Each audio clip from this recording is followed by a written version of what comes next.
नमस्कार friends, welcome back to cook with Ratna.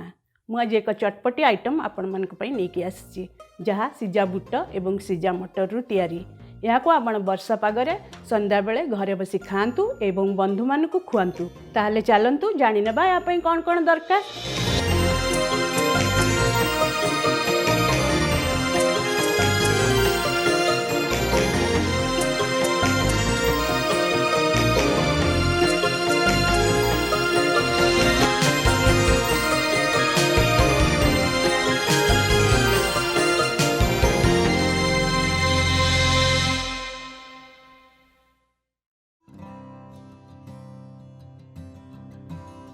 एथिपाई दरकार किछि बुट सिजा और मटर सिजा।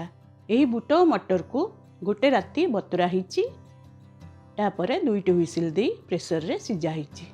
बेसी सिजेले यह भल लगी न थाए। किछि धनिया पत्र, लेंबू, कंचा लंका, सुखिला लंका गुंड, काकुड़ी कटा, छोट छोट कटा होइतबा पियाज, टमाटो एवं ब्लैक सॉल्ट।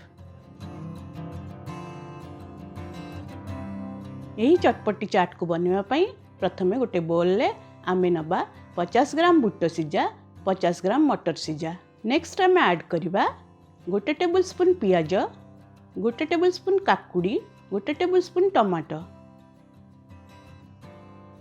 ब्लैक सॉल्ट एवं लंका गुंड स्वाद अनुसार, किछि कटा कंचा लंका, किछि धनिया पत्र एवं सामान्य लेंबू रस।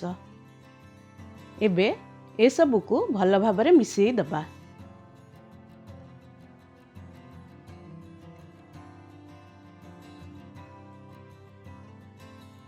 देखंतु अति सहजरे बुट मटर सिजा चाटटी तैयारी हो जाइछि। आशा करछि मोर एई रेसिपीटी आपण मन को भल लागिथिबो। जदि भल लागिला कमेंट बॉक्स रे जणैबा को भूलिबे नहीं। मो वीडियोटी को लाइक और शेयर करंतु एवं जदि मो चैनल को सब्सक्राइब एपर्यंत करनाहांती करि दियंतु, जहा द्वारा कि आपण मोर आगामी एपिसोड गुड़िक सहजरे पाई परिबे। एबे पई एतिकी रहुछि। नमस्कार।